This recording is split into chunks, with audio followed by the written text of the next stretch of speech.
Hi guys, today is February 10th. Happy new moon. So this moon, if you go and check out my episode from Perceptuous Anonymous with the real crystalline, we talk a little bit about how intense the energy is of this moon. And while you guys know me, I don't know a lot about astrology. I do know what I can pick up here, what I can see kind of symbolically and archetypally in my readings. So, what I did for this reading is I wanted to do what is leaving us, what's staying strong, and what's about to come into perspective. So, I've already pulled the cards. You guys don't have to watch me do all that. Make this short and sweet. This is what is leaving behind us. So, we have this card, the Four of Cups, and we have the King of Pentacles. The Four of Cups is, both of these cards remind me of this sense of boredom or a sense of like, disillusionment with responsibility. So you look at this, and she's sitting on the top of her castle. So she's in a castle, she's a princess, and she has all of these cups full of really nice wine, and she doesn't even care. She doesn't even care anymore. She just knocks him over, and she's like, she's disillusioned with them. She's disenchanted. She doesn't really care. She's had enough of all of this goodness, and maybe she's taking it for granted.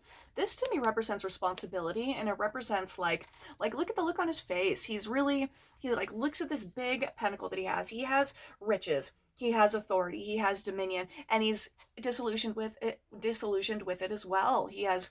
This represents that we've been kind of sitting high on our laurels, I believe, and I believe that we've been taking for granted some of the abundance that we do have in our life. And with the rest of the cards that I'm seeing, it looks like things are about to change. We're going to have to start taking things more seriously, taking things for less for granted, and really recognizing what it is we have, because we got some weird shit coming in. All right, so let's see. So for the cards that are staying here, the energy that is going to maintain strongly in our lives, I have the Wheel of Fortune and the Seven of Swords. These cards together mean we're doing stuff we know isn't necessarily right. I mean, maybe there's in some ways we've been, because of this boredom and because of this disillusionment, this lack of interest, we've been doing things that aren't really good for us. We'll be doing things that we know are a little bit off color necessarily. So this card, the Wheel of Fortune, and between the two of them, so he's basically, God, sorry, my lighting sucks here. He's stealing, essentially. He's like sneaking into these people's camps. He has his bag, and he's like gathering as many swords as he can as quickly as he can without anyone knowing. Like, look at the look on his face. It's just a crazy, yeah, sorry, this sucks. It's just like a crazy smirk. It's not great. Anytime he comes in, he just seems like gross to me. You know what I mean? So between these two, it means that there are some things that we've been doing that we know that we're not proud of, and they're about to start showing like we're not going to be able to keep doing these things. It's only a matter of time before some of these things come back to haunt us, or these things come back to hurt us.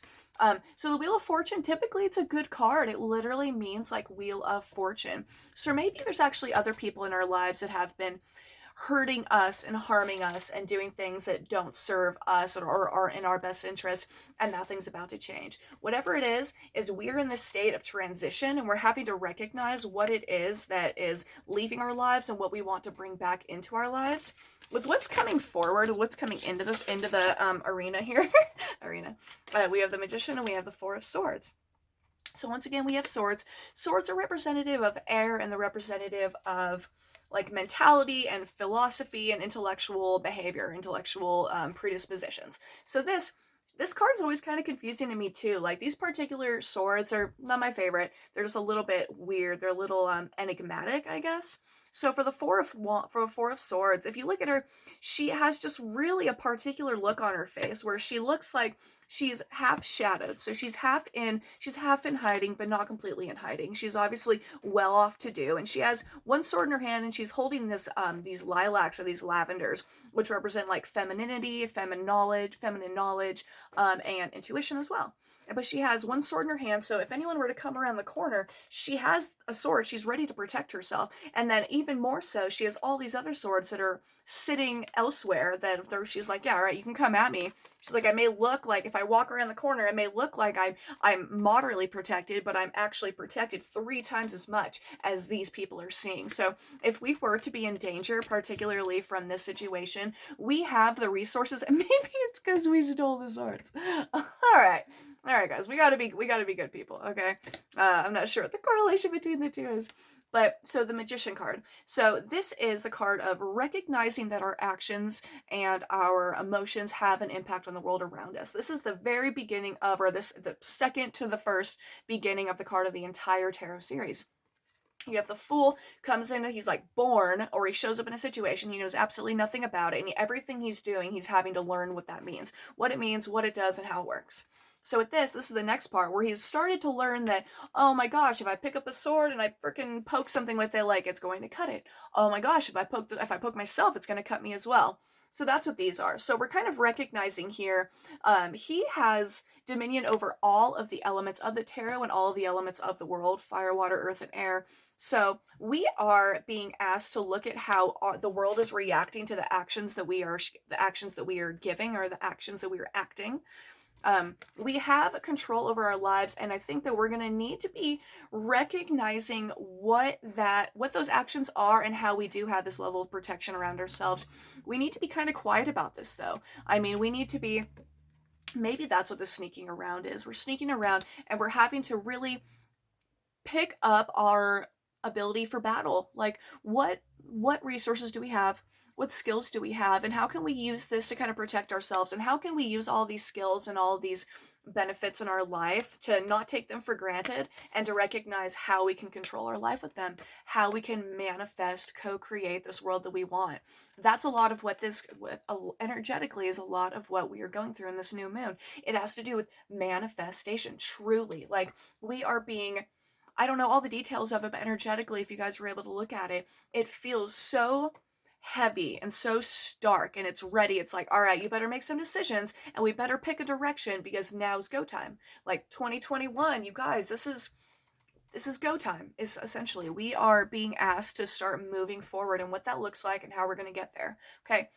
One cool thing about manifestation, or how like co-creation works, is that I mean, Dr. Joe Dispenza is so freaking cool, and Greg Braden and all the people at the Heart Math Institute. Check out Heart Math, because it talks about the electromagnetic field that our heart emits is like 7 times that of our brain. And so our thoughts are electric, and our hearts, our emotions are magnetic, and how we draw things to ourselves is creating the feeling of already having it. Like, I'm getting ready to move to Washington, and I'm still building up money. I'm still like doing all this preparation, and I've been spending every night before I go to bed walking through the streets of Bellingham, walking through the streets or walking through the road up to my new job, meeting the new people, doing all of these things, and like going to the new coffee shop. Like, I'm envisioning all of these things for myself, and I'm envisioning what that feels like. That's what the magician is he's literally like, this is ritual, or this is sitting down, or going into meditation and actually sitting, like, creating whatever it is that we want. So you guys figure out what we want, figure out what the resources are, and how can you imagine that you already have it.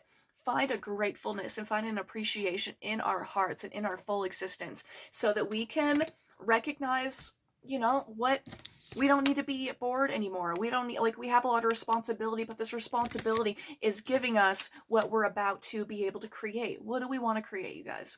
So anyway, be good people. All right, let's stop. Don't freaking steal from people. Don't lie to people. Don't cheat people, because that shit's gonna come back to haunt us. But don't take things for granted either. Look at what you have and look at what we want to create. Okay. All right, guys, right on. So go ahead and like and subscribe to my channel. This will be on YouTube and on Instagram. Please interact with these videos, you guys. Like, the algorithm for YouTube and the algorithm for Instagram, if people interact, if people watch the whole video, then it really helps me out, and it gets my voice out there a little bit more.